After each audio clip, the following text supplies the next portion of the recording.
Okay, this is just a very quick video, a preview of Kambosos versus Haney, the undisputed lightweight championship of the world. So Haney comes in with the WBC strap that was slightly weirdly, he got it, didn't he? Teofimo kind of had the others, and there was all this stuff with the franchise belt and rah-de-rah. It was all a bit weird. Either way, Haney got his belt via email, I believe, the WBC strap, whereas Kambosos actually beat Teofimo Lopez with a great performance. I was one of the few that actually predicted Kambosos to win that, and it wasn't because I can technically analyse boxing particularly well. I can't.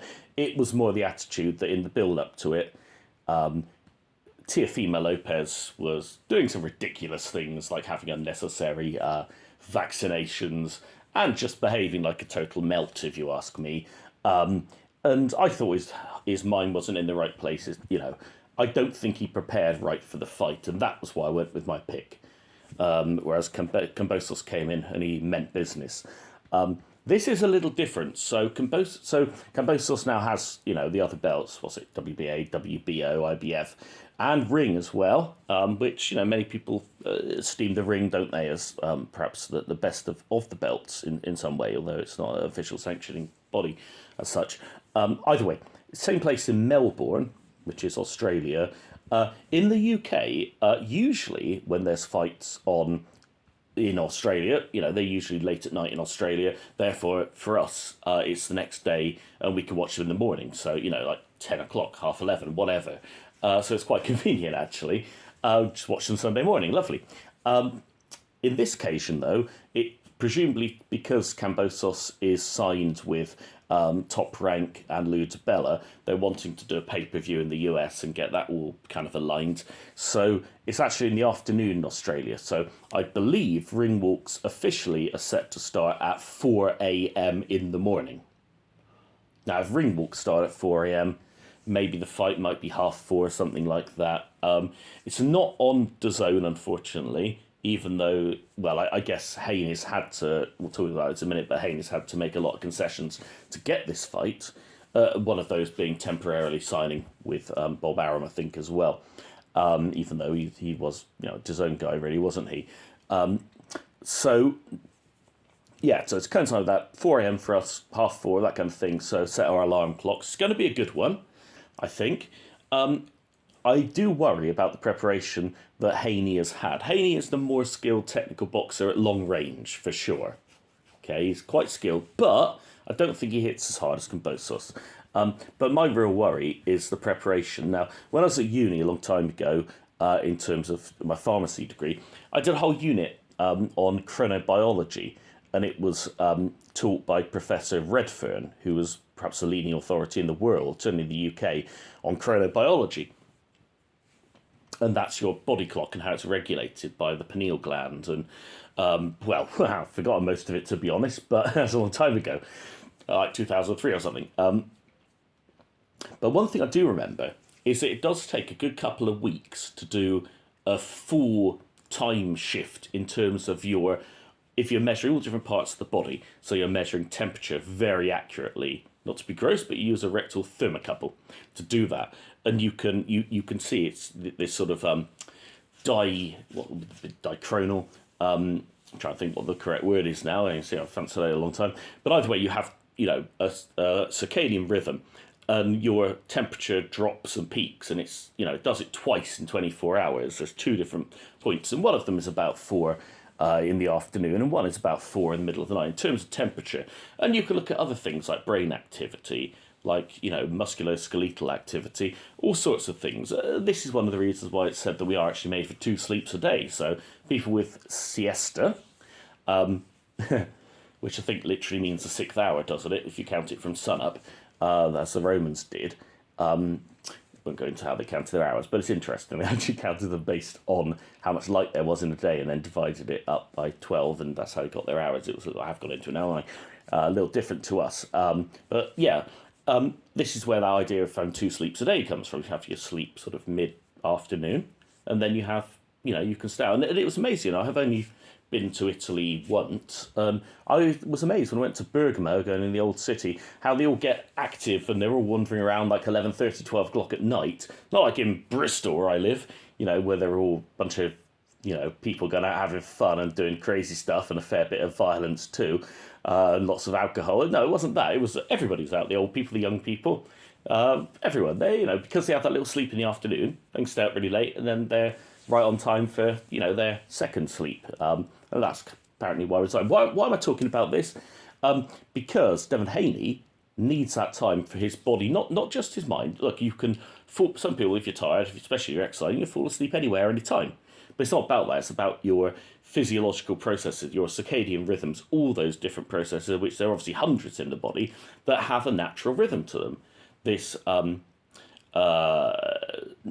can't think of the word again, but twice a day rhythm. He hasn't been in Australia that long. I hope it's been 2 weeks. I think it may have just about been, and that should be fine. It should be that everything has settled down and he's in tip-top physical shape. But it's not just that, of course. That's just the physical, and that might affect you 5 or 10% maybe. But it's also about things like the judges. Will he get fair judging? Now, I'm sure the judges, hopefully the judges are international. Or at least one of them is Australian, one of them is American, and one of them is something random, hopefully. And the referee, but I don't know on that.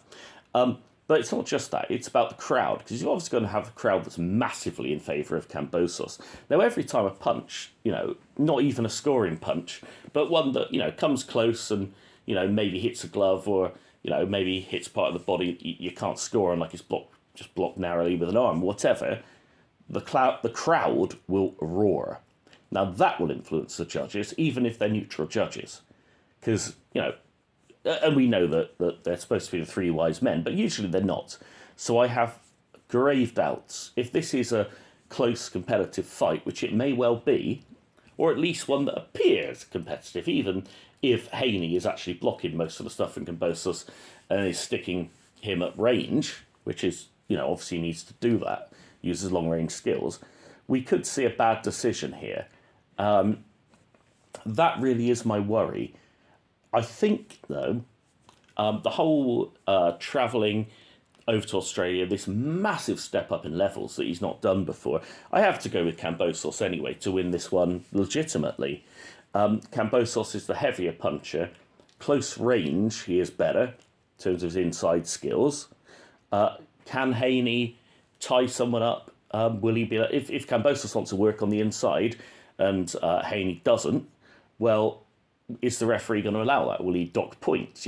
You've got to anticipate a lot of things are not in his favour in this fight. If Haney can pull it off, it will require him really using a long jab. It will require him working Kambosos down, getting rid of, working his body, getting rid of some of that energy, putting the hurt on him, as the Americans say, and then he might take over later on in the fight. But in all honesty, he'll lead an extremely dominant performance, which I think they're too evenly matched to see that, or he'll need a knockout, and I don't think he's powerful enough to do that. So I can see Kambosos getting in there, getting stuck in. He's very two-fisted as well, Kambosos. And he's going to have all the crowd behind him. He's got all that confidence. Now, I say he's got all that confidence, but then again, isn't he a bit of a pussy? The fact that he's made Haney make all these concessions and come to his backyard and, even, I'm not saying he definitely did this himself, but stopping Haney and his father coming over, Bill Haney, who's his coach. Well, apparently with that, it seems that Bill Haney may finally have gotten some kind of exception. It's ironic, isn't it, with Australia, In the past, you had to have a criminal record to get there, Botany Bay and so on. Nowadays, you have a criminal record, they won't let you in. So it's kind of an interesting reversal of ways. It's ironic, isn't it? But anyway, it seems that Bill Haney may have just about, or be able to get in. That's up for debate. That was just one newspaper article I read, that apparently he's got the visa, so he's going on the red eye, or whatever they call it in America, to get to Australia at the last minute. Will that make any difference? I think Bill Haney gave him the most appalling advice. Sorry, not Bill. No, what am I talking about? Again, totally muddled up. I was thinking of Teofimo Lopez and his dad. So, no, scratch that. No, Bill Haney, he should. It would have been good if he'd been there the whole time, just to just as a balancing, someone there's older, experienced, and can tell his son, what's going on, and not to worry, and just going to focus on the night and all this stuff. So if he gets over there, I don't quite know what his role will be, but I'm sure, sure Devin Haney will like it if his dad is there. So we'll have to wait on that one. But yeah, so my pick, I actually think Kambosos will stop Haney in the championship rounds. So that's my pick. Just a brief video. Thanks for listening.